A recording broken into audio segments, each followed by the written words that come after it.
For our final project, we decided to look at cybersecurity. The main question we were trying to answer was what could be done to further improve cybersecurity.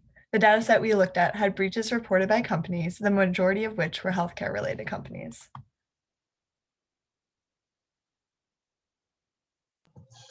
To narrow down possible vulnerabilities in cybersecurity, we asked these sub-questions to explore different aspects of cybersecurity. These focus on different variables, including state, type of breach, location of breach, breach date, and the number of individuals affected by a breach.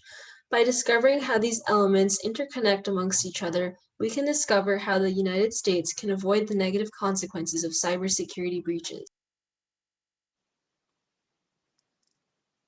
With the increase of technology over the years, cybersecurity has grown in importance. Other studies have focused on individual and company monetary losses and strategies to reduce losses. We are focusing on the overall trends of cybersecurity breaches rather than the losses of the breaches. For an analysis of the data set, you can see the 4 steps that we did on the screen, and we were able to find different trends based on these. The varying differences between locations of breaches and the number of individuals affected is apparent. It's clear that laptops and papers are among the top 2 most common locations of breaches that affect the most number of individuals. In the next figure, we can also see that paper and laptop breaches are the most common types reported. And so it would make sense that the 2 types of breaches that are the most common are also the 2 types that as to why paper and laptops are the most common, this could be attributed to the fact that both paper and laptops are easily portable and can thus be easily absconded with as there are less robust security measures. When considering why these two impact the most number of individuals, it's important to remember that we're still growing out of our old ways.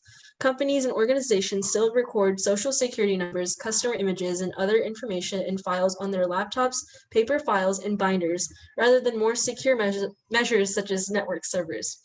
We included paper in our analysis even though our topic is cybersecurity because understanding all potential security risks can ultimately help companies and organizations avoid the negative effects of breaches.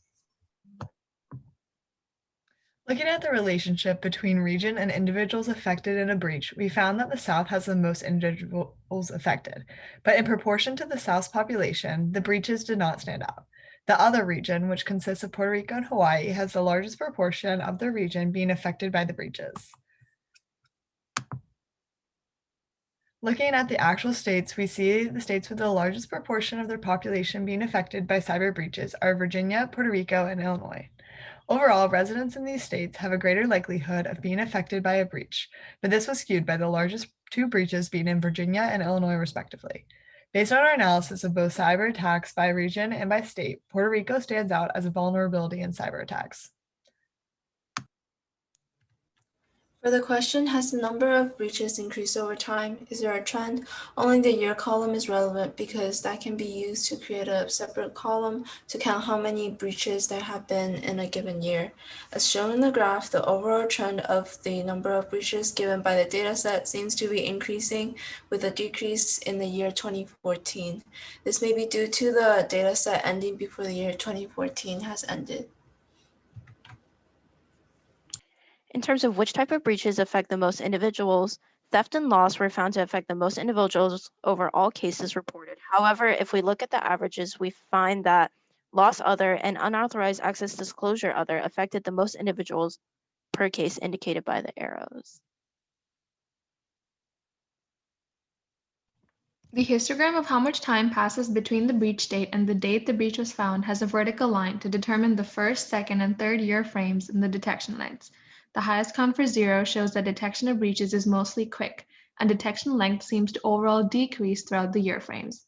As for the states, the box plot distribution indicates that North Carolina, Massachusetts, Arizona, and then Ohio, respectively, take the longest to detect the breach. The bar graph distribution illustrates that most breaches are single-day breaches, meaning they occur within the same day. However, there are a good amount of larger breach periods that go up to 2,891 days, meaning some breaches take that many days to occur. When comparing the breach periods with the states, the Cox-Cone distribution depicts states of Texas, North Carolina, New York, and Massachusetts to have the longest breaches. So here are the findings of our analysis in cybersecurity and what we recommend the company must pay attention to going forward. Thank you.